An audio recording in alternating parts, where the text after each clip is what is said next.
Something that the church does not talk about enough is identity.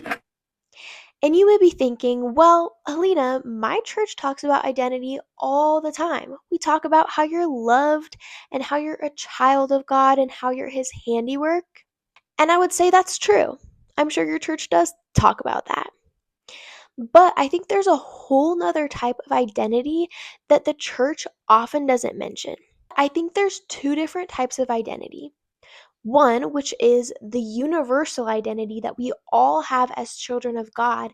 And the second one is our unique identity that the Lord gives each and every one of us individually. And this is Bible all day long. Here are some examples of when God tells somebody their specific identity in the kingdom of God. First of all, we have in Jeremiah 1, verses 4 through 5 specifically. And it says, "Now the word of the Lord came to me, saying, Before I formed you in the womb, I knew you, and before you were born, I consecrated you.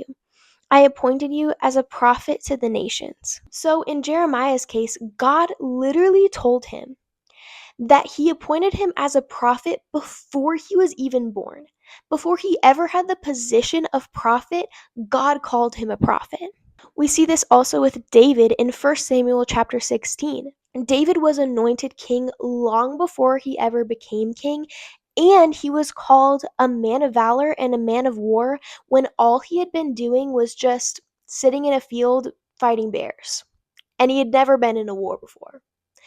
But he was called a man of war because that was his identity. And I think it's powerful when we ask the Lord to show us our specific, unique identities in Him.